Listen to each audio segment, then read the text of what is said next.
Hello, friends, and welcome to Nale Yoga, the podcast with Yoga Nidra journeys for deep rest and more. Today, I'm really excited to be joined by another very special guest, Shaina Hammer. Shaina is a birth doula and a mental health professional, a licensed clinical social worker who works primarily with women through a deeply holistic mind body approach to birth and motherhood. And what I really appreciate about Shaina's work is the way that she brings together mindfulness, somatic awareness, and emotional care. She teaches conscious mindfulness-based birth preparation, drawing from hypnobirthing, meditation, and nervous system awareness, which helps parents prepare not just physically, but mentally and emotionally as well for this transition into parenthood.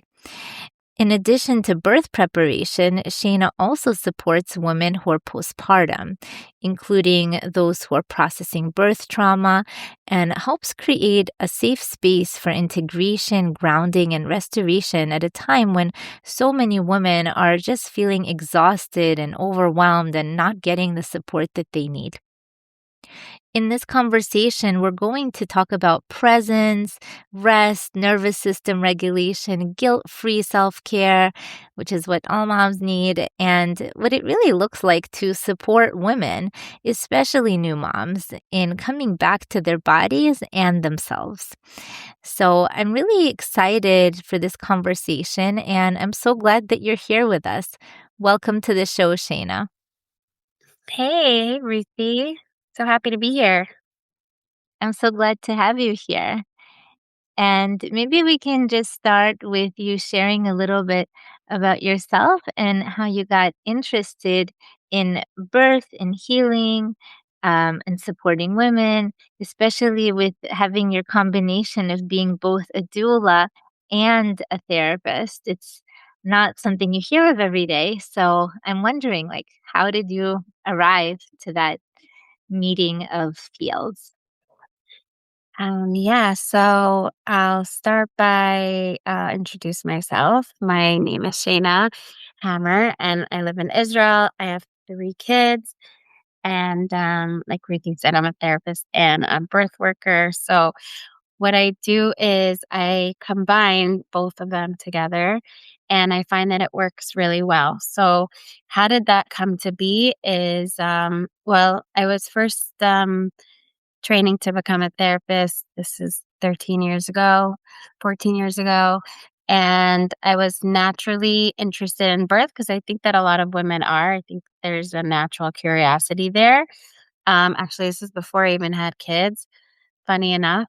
But I just found it to be really, really interesting. I didn't think so much of it, but I wanted to just give it a shot. And I was totally fascinated and blown away.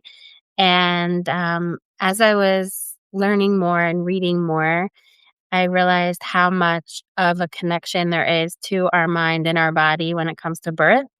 And and then I got to see it firsthand going to births and seeing women in their most vulnerable but also most powerful place and realizing that they're not just going in and giving birth. It's so much more than that. And they're really coming in with all of themselves and everything that they're holding and everything that's going on for them. You really kind of see it playing out in a beautiful way.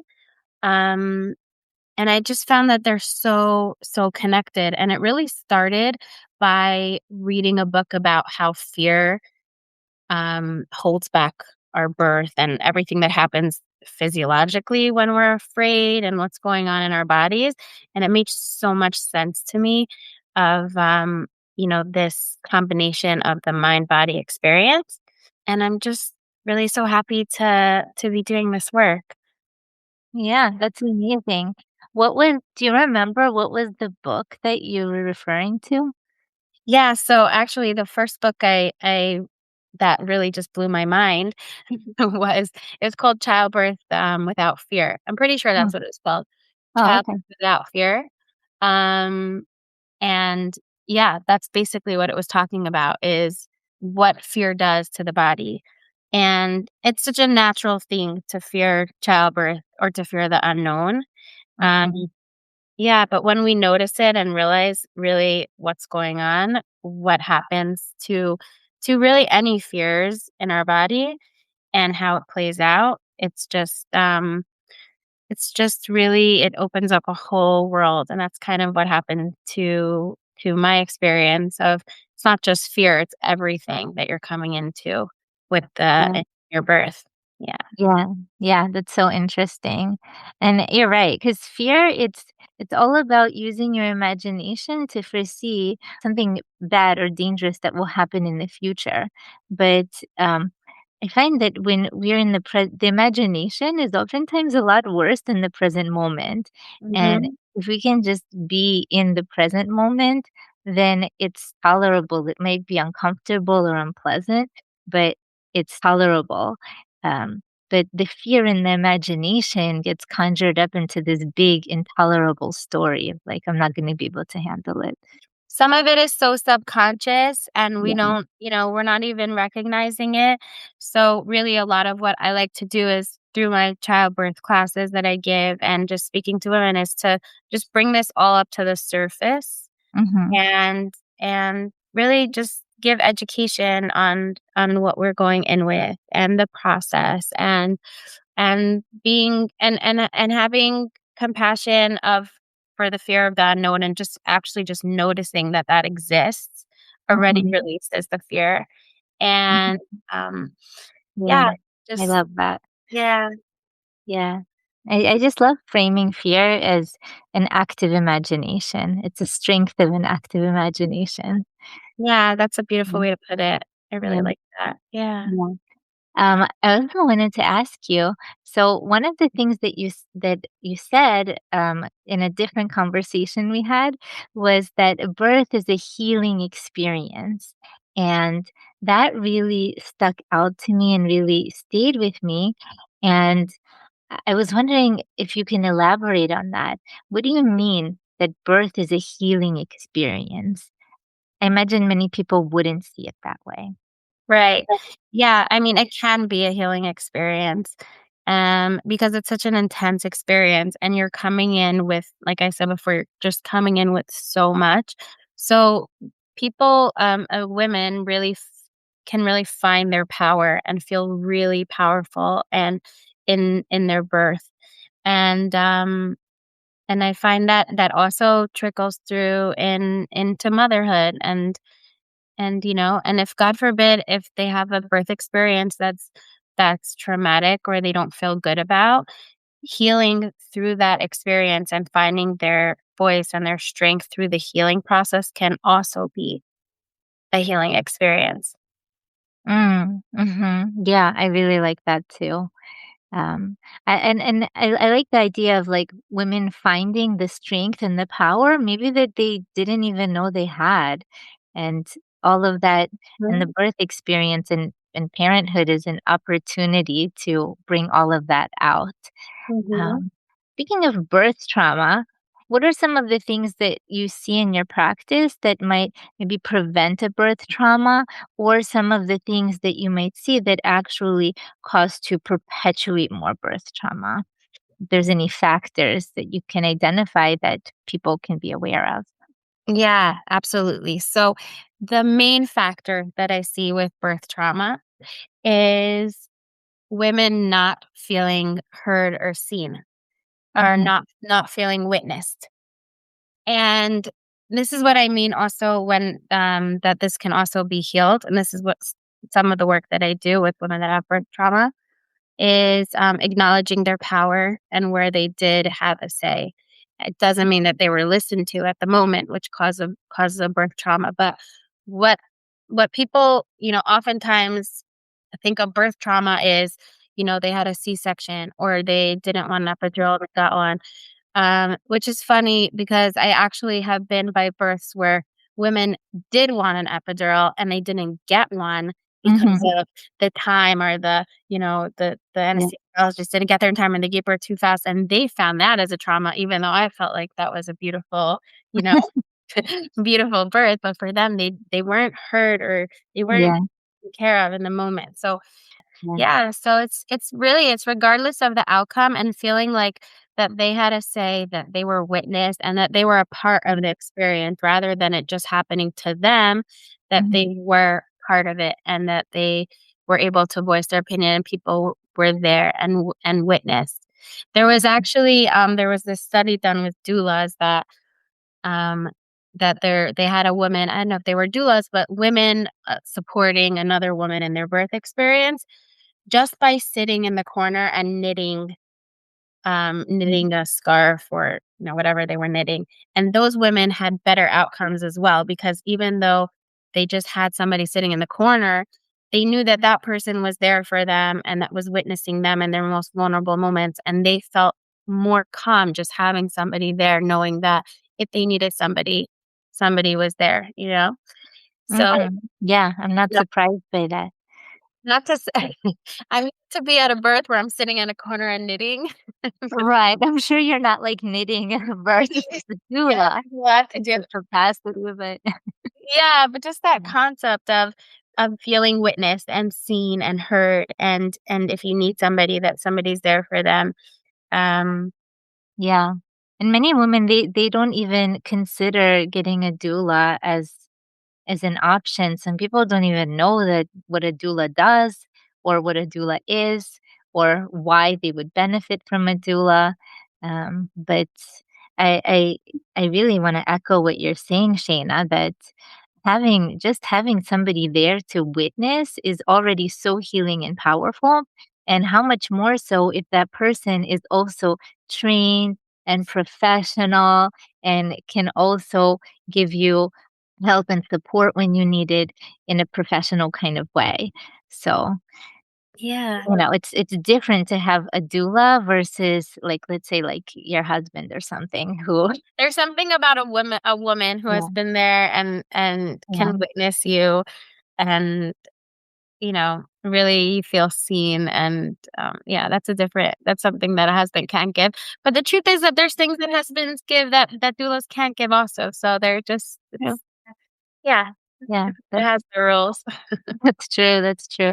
Everybody, I think, the the big, takeaway here also is that everybody comes into the birth experience with a lot of history Yeah. and their belief systems and their feelings, their expectations, their hopes, their fears, all of this stuff, and I found that whatever unresolved traumas or whatever unfinished business there is in relationships, Yeah. it all shows up in the transition into parenthood. Yeah. So I'm wondering also, like, I know we were talking a little bit about that, but if you had a specific, maybe just like one example where you might have seen that in your practice or even for yourself. Yeah, so that's a really good question. So this comes back to what we were talking about in the beginning of that first book of Childbirth Without Fear, but Yeah. it's not only fear, it's also everything else that you're bringing into it.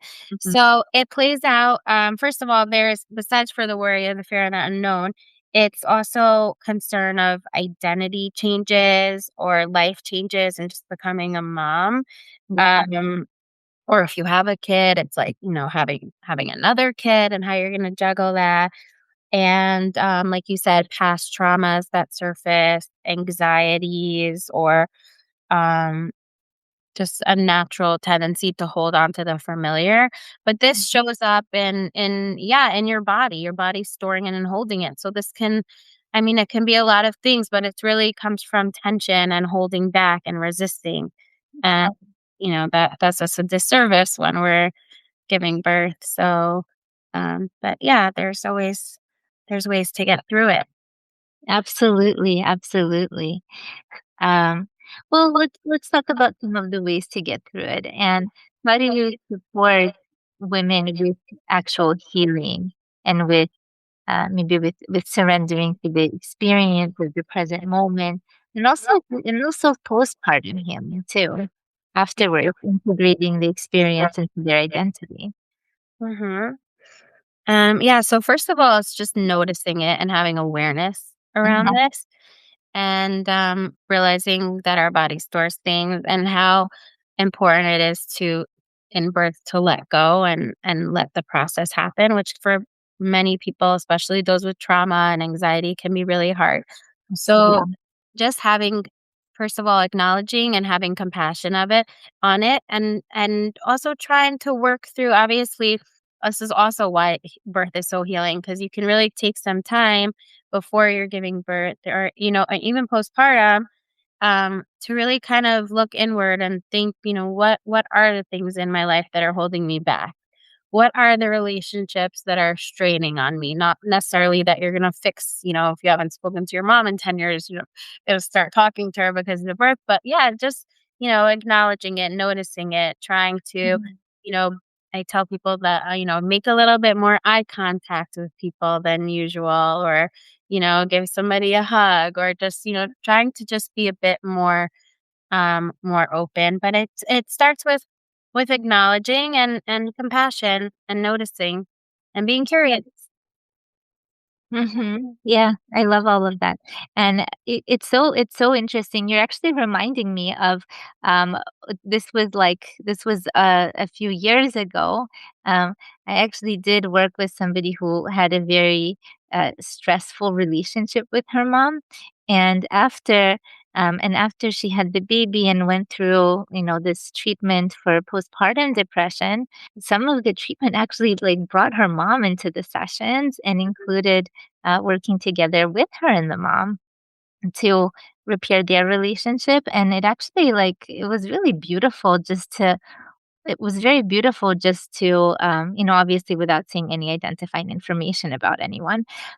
It was really beautiful to just witness their dynamic changing over time, and the daughter understanding more about what her mother went through when she was little, and the mom like giving her strength and validation for what she's going through. It was just like a very beautiful repair to watch because they were both making assumptions about the other one that were completely off base and not Right. aligned with the person's experience. So it was just so beautiful to just watch all of these assumptions melt away. So sometimes this kind of transformational experience can actually mend relationships that were strained from the past. Not always, but Not sometimes. always, yeah. And we Yeah, have to not be always. careful with that also, Right, not always. Yeah, I'm not Yeah, saying to mend unhealthy relationships, but you know. right, right. Right, Yeah. but sometimes it can make relationships if both people are willing to do the work on themselves, not the other person, then it's possible to, move the needle towards a healthier direction in the relationship. Yeah, yeah, and there's, and it's deep because there's, we carry mother wounds, and then, Mhm. the Yeah, journey of us also becoming mothers, and that can also, transfer into, motherhood for ourselves, and just acknowledging all of this and working through it can be really just a healing journey. it really can be, yeah. One of my old coworkers, at the hospital I used to work at with postpartum and pregnant moms, such an amazing place. She used to say that postpartum depression is the best gift in the worst packaging. And she was talking exactly about how it gives this opportunity to work through everything that hasn't been worked through while the child is still very little. Um, and and this way, all of this stuff, when it gets worked through earlier on in the child's life, it actually saves a lot of years of grief down the line. So, Interesting. yeah, it's interesting. Yeah. Yeah, maybe some people wouldn't see it that way. But Right. I have mixed feelings about that, but I mean, I yeah, hear one perspective, but yeah, yeah. I mean, that's an interesting approach. Yeah, I mean, it's like an opportunity to work through Opportunity. Yeah. Yeah, it could things. definitely be an opportunity.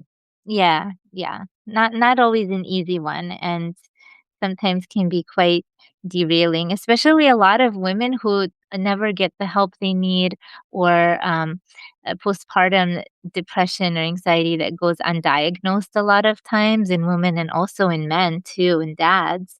And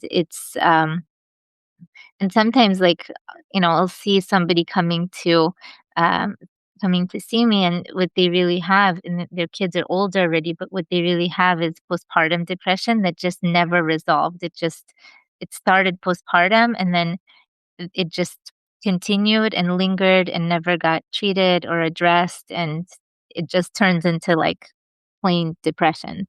Wow. Right. Yeah. Yeah. And I just want to reiterate with that what you were Mhm. saying is that, you can have a great birth experience and also have an amazing relationship with everybody in your life Yeah, and still have postpartum depression. Like it so doesn't, it's not always correlated. yeah, thanks So, for saying that. yeah. Yeah, because sometimes it's just hormonal Yeah. and Exactly. Yeah. There's a violent. very, very big shift in hormones. And sometimes it's completely out of our control. So Absolutely. Yeah, absolutely. Let's talk a little bit about the role of rest and mindfulness in motherhood and self-care. A lot of new moms and women in general are very busy. I mean, like, who isn't? yeah. And and a lot of moms kinda, like, put themselves last, or just really struggle with feeling guilty about taking breaks or doing things for themselves. And I'm wondering, how do you support people with that? Yeah, so Yeah. rest and postpartum and honestly, rest and motherhood in Yeah, and general, motherhood, it right. can be, a really very big challenge. So, Yeah. yeah, and there's a lot of guilt. There's a lot of guilt around moms resting and taking time for themselves and just also the practical of just, we're so busy and there's so much to juggle and the schedules and who's going where and what and the household chores and Mhm. jobs and it's so much to juggle. Um, so yeah, first of all, trying to not have guilt, not have so much guilt around rest, Yeah, realizing that resting yeah. is really important because we're holding so much and we do so much and when we take care of ourselves, then everybody else benefits around us. But also when it comes to rest, what I noticed is that it's not always sleep that people need, even though we're all lacking sleep, and most of us are lacking sleep. Um, is that resting is also calming your nervous system is also a part of resting. So finding pockets of time where you can just calm your nervous system down by doing different things. For example, like a gentle exercise or like taking time to do some yoga nidra with Ruthie, going for going for walks or going out in nature. Those are also they're not necessarily rest, but it's giving yourself a calm nervous system because it's a very cliche. Everyone says rest when baby rests. You should try to do that, but the reality Mhm. is that sometimes you got to do other things that calm you. That help you Exactly. calm down.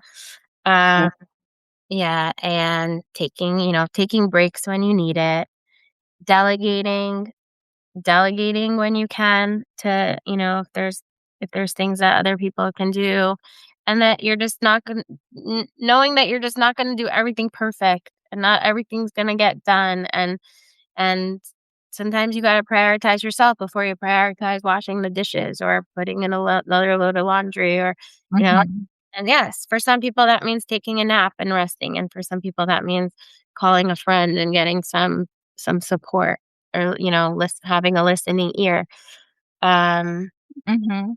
yeah, or taking a hot shower and staying in there for a few more minutes is awesome. And Yeah, rest as if we can get rest, you know, rest mindfully without judgment and know that you're doing something good for yourself and yeah. yeah, I totally, yeah, 100%. And, like, showers are not a luxury. They're a basic need. I can't tell you how many moms just don't shower, for Yeah. the in the for, like, the first year. And like they're Mhm. like, "Yeah, if I can get 1 shower a week, that's, like, lucky." And, Yeah, believe it's it. yeah. Just like the day gets away and they just don't shower, and, it's a very basic kind of self-care that during motherhood I think this speaks to the extent to which somebody can just drown in this transition to motherhood where Right, something as basic as a shower becomes so difficult to do. Something as basic as just like getting dressed and not being in pajamas all day right. is not taken for granted. It becomes like a big deal. And yeah, I really resonate with what you're saying, Shayna. And I love how you're expanding the definition of rest from just sleeping to doing anything that really self-care, anything that calms the nervous system. Not all self-care is created equal. We tend to associate self-care with stuff that feels good, but that's actually not always the case. For example, like flossing is self-care, but it's not the funnest thing to do. Or I don't know, going to the dentist could be self-care, but that's not the funnest thing to do. Uh, Right. Whereas some things that are really enjoyable and fun to do, like eating a pizza and a tub of ice cream at night, it's not actually self-care, it's self-sabotage. So so we have to get our definition straight too with what is self-care and what truly calms the nervous system in a way that's healthy, not just in a way that feels good for the moment. Definitely, definitely. And I would recommend Yoga Nidra for sure. Yeah, me too. I'm a little biased though. Yeah, yeah. Listen, even if you can't sleep, laying down horizontally, listening to a little Yoga Nidra, Mhm. and yeah, can do Yeah. good. Yeah, it really is. And yoga nidra it's such an amazing practice too because if you practice it for half an hour, then it gives you 2 hours equivalent of restorative sleep. And Really? yeah, isn't that wild? Wow. And yeah, and the reason is it gets your body into the state of deep sleep faster, into theta and delta brain waves faster than a normal sleep cycle. So it's actually really interesting how it works, but I I find like when I do yoga nidra for even 20 minutes, I just get up and I feel so focused, calm, and restored. And for moms, I see it as a lifeline for moms who might not be getting enough sleep. Wow. You're making me think that maybe doing Yoga Nidra also when you're in labor is probably a similar idea to hypnobirthing. I mean, I guess in a different way, but Mhm. um I I would don't know. How would that work? Like, because I don't know anything about hypnobirthing, but maybe you know something about it, but how would you imagine integrating yoga nidra with a birth experience? right. So I mean, I feel like I have to do some more research about that Yeah. because I don't know exactly how it could play out together. But just listening to something that will put your body in a state of rest when Mhm. you're there. Yeah. I think that's a good idea, especially if you're, like, in early labor and Mhm. you don't know how long a labor will last. It's really hard to predict. So, even just turning on a yoga nidra when you're in early labor can be helpful to be present in the body, to relax. This is what yoga nidra does. It's different than other meditations because it's a systematic, progressive way to relax in layers. It relaxes first the physical body, then the energetic body, then the mind, then, and then it goes to, like, deeper, subconscious levels and relaxes those, and that's where a lot of, the subconscious and then unconscious healing can happen. Wow. So I Really think this could yeah. be really good for women that are, in early labor or Yeah. are trying to get their bodies to go into labor or their Mhm. state or it could be really awesome, almost like an epidural. because and that's similar it's a similar idea to hypnobirthing, where I'll give you an example of a birth that I was at with hypnobirthing. And Okay. hypnobirthing could look like a lot of things for different people, and it doesn't always, play out, but really the point is that you're through this meditation from the hypnobirthing is that you're going into a very deep meditation that it's in your body. So you're in, an altered state of consciousness, I guess. And, like, for example, I was at a birth with someone that was doing hypnobirthing.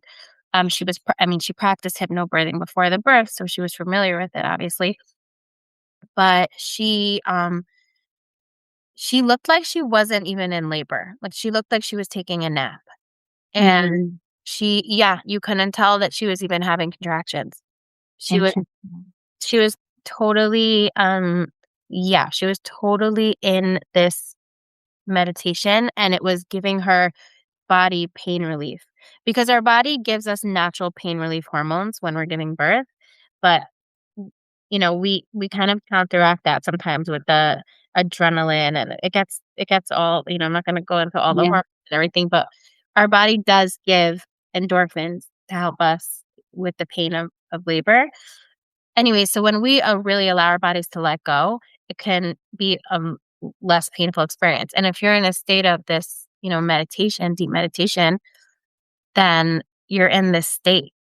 So I witnessed her not having pain, and she was until she was ready to push. She looked like she was sleeping, Wow, that's fascinating. and she was, and it was because she was in a hypnotic state from the meditation. Wow, that's really interesting. Yeah, it's yoga nidra also puts you into this lightly altered state of consciousness. And I would guess if somebody practices it beforehand and is Yeah, familiar with the practice, I would imagine it would be more helpful than if it's somebody's first time ever trying yoga nidra. right. But I'm very curious too, Yeah. how it would affect someone's birth experience. I think, yeah, for those practicing it Mhm. for, before, probably can have a similar, I mean, I don't know for sure, I have to look more into it, but it can be probably, I would imagine a similar experience, because it's a, deep meditation. Yeah, But for sure, for early labor, I could see that as being really helpful, and, especially if you're in labor for early labor for a long time and not sleeping. yeah. It happens a lot when you're in early labor, Mhm, especially for first-time moms, that it can, disrupt the sleep, and then the rest of the right. labor, they're pretty exhausted, so that it's hard to sleep when you're having contractions, so if I think with yoga nidra could be really helpful. Yeah, yeah. Yeah, and meditation and yoga nidra anyways, they're also good for the baby in general. Like Yeah. throughout the whole pregnancy, they're good for the baby. It's good for the baby afterwards to listen to meditations. Sound healing is very helpful, so it helps Mhm. to calm and soothe the baby's nervous system too. Yeah. Especially Mhm. especially for moms that have many kids or multiple kids at home. Yeah, Because those I find my clients that have kids at home oftentimes feel less connected to their pregnancies, or, just because simply they don't have time, and they're so right, busy with their other kids and with right, life, and, it's like they're too busy. And right. and t and having a practice of meditation and getting connected to your baby and your breath and your body and what's happening, it gives you a moment to really be like, "Oh, okay, this is happening." Because Right. there's so many, yeah, because women, and maybe, I don't know if you have this experience also, but that you've done it, like, you've been there, done that already, now you have too many other things on your mind, but then you get to your birth and you're just like, "What? I'm giving birth now?" What there wasn't a lot less prep than there was, let's say, from your Mhm, first pregnancy, that you were so focused on it, and, like, everything revolved around it. Now it's like you're just trying to get through the day, and then all of a sudden you go into labor and your body's like, "What? You didn't prep for this." You know? mhm, So mhm. taking on some kind of a meditation practice is really helpful. Definitely, definitely. So, and it's also good for kids too. Like if you have a baby at home, just putting on, or little kids, like some parents have also toddlers. So putting on a yoga nidra for kids can help them also to fall asleep at night and to relax, to calm down after school.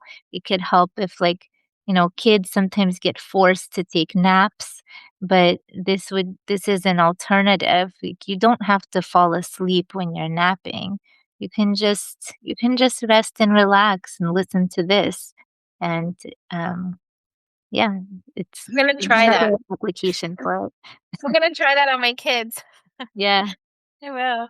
Yeah, I put it on last night for my kids, and my daughter, she was, like, sleeping in 2 minutes, and and my son, he had, like, a harder time just winding down for the night in general and laying down. So it was already the end of the practice when he was only just, like, laying down. But, he fell asleep pretty quickly even, like, just listening to the tail end of it, so, It's a good idea. yeah. I'm wondering also what you see as I think, sleep and rest, as we've established for moms, is just so important, and to let go of the guilty feelings, which is not easier said than done sometimes. Oh, yeah. Yeah. Sometimes that guilt can be very deep and very pervasive. Right, right, yeah. Mhm. The Yeah. society that we live in is so Mhm. it's so, not set up for this. It's just this go, go, go, go, be productive, and if you're not being productive, then there's something wrong, and you should be doing this, and you should be in a lot of shoulds. Yeah, exactly. So much shoulding and so much shaming, like indirect, subtle kind of shaming. Right. And we see it in we s I don't are you familiar with Brené Brown's work? Yeah, a little bit. Yeah. So so she talks about how these, like, webs of shame, especially for women, that if we look for shaming messages, we can actually find them in every corner. And we you find them in tiny interactions. We find them in our own minds. We find all this like, you're not good enough. You should be doing things differently. The way that you're feeding the baby is not good enough. This is not good enough. That's not good enough. Um, and like this happens through comparing. This happens through like well-meaning advice giving. I don't think anybody's like meaning to intentionally be shaming, but it's just something that's so like woven into the fabric of interaction that it just happens. And when we start looking for it and we start seeing it, then we can bring that shame to light, because shame likes to hide in the corners and in the dark shadows. When we Yeah, can like shine a light on it, and then it dissipates. And when we can share the things that we practice that vulnerability that you were talking about in the beginning, and share some of the things that we feel vulnerable about or may feel some shame about in safe it has to be with people who are safe and are receptive to hearing those shares.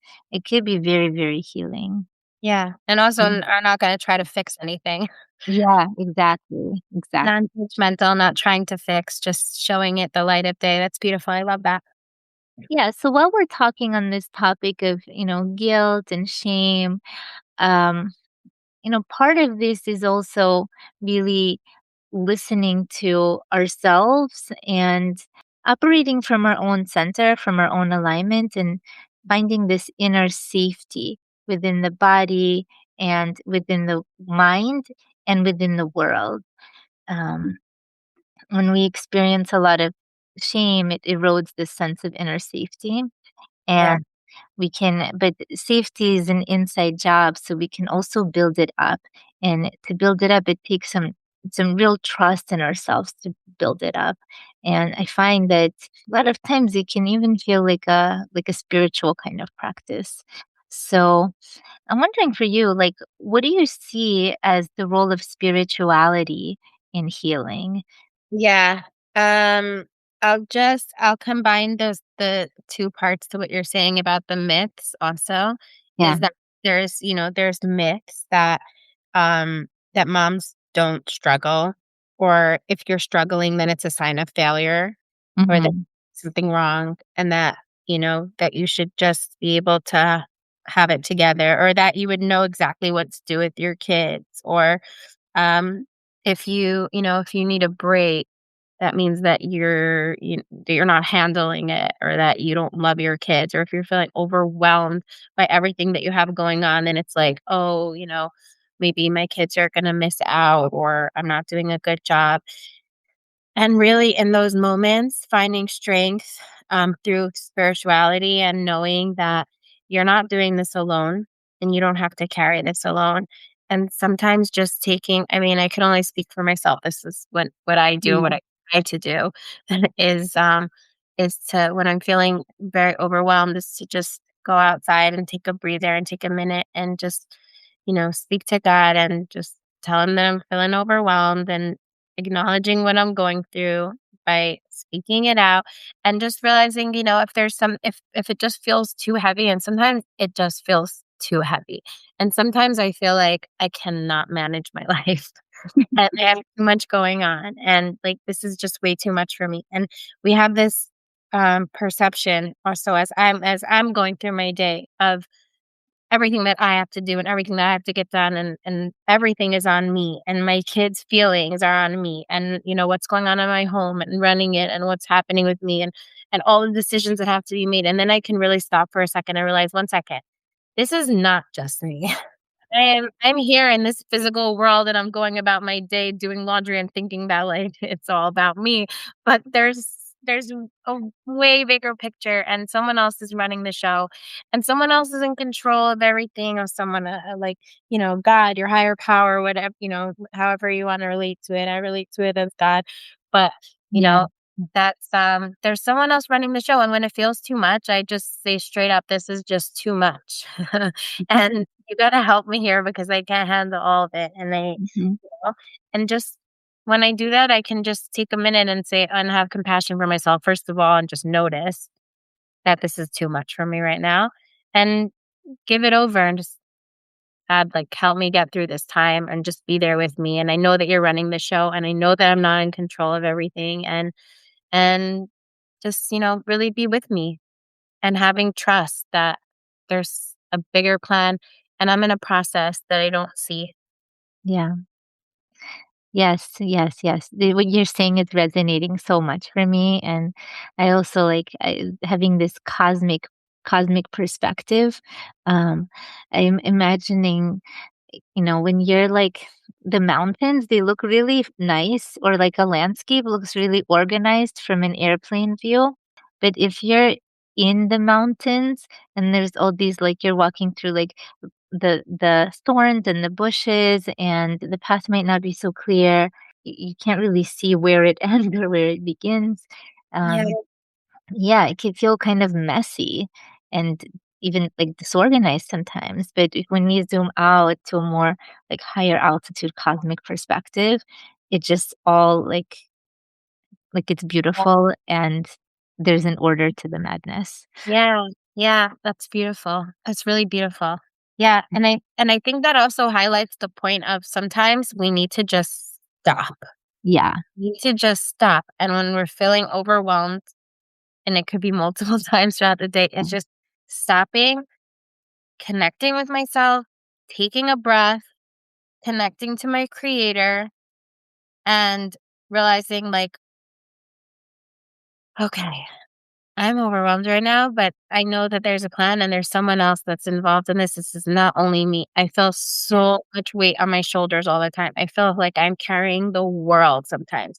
And when I can stop and realize that it's not just me carrying the world, it's such a weight off of my shoulders. Mhm. Yeah, yeah, exactly, exactly. I also I feel that too sometimes, like, just the weight of all the responsibilities is so much, and I feel like I'm in the weeds a lot of the times, and if I Yeah, don't do this responsibility or that, then things will fall apart, you know? right. And, Yeah. yeah, and it really for me also what you're echoing, like, it really does help to just go outside, like, look at the stars, pray, and it helps to lift some of that weight and just trust in the process of the universe that Exactly. we're like little specks and part of a bigger plan, and Exactly. kind of also very humbling too. Like, what we do, it matters. Of course, it matters, um, but also we're little like pixels in a very big picture. Yes. Yeah, Yeah. and like it's Sometimes not I all have on this us. vision of like I just have this vision of me in God's hands. Yeah, Like, just carry me. Like just yeah, put me in your hands, whatever that yeah, means. And yeah. just like carry me because you know, Yeah. I find it's also that, like, when I just, like, give up control and just kinda go with the flow, and, like, I don't really know what's going to happen tomorrow, but I'm just gonna go with the flow and show up anyways. I find that it actually things work out a lot better. Like, yeah, things work out much more favorably when I don't need to, like, you know ahead of time what every detail is going to be. yeah, yeah. Yeah. That's what they say, let go, let God. Yeah, they do say that, yes. Yeah, yeah, yeah. Yeah. Yeah. Okay, cool. Well, let's just start maybe winding down a little bit.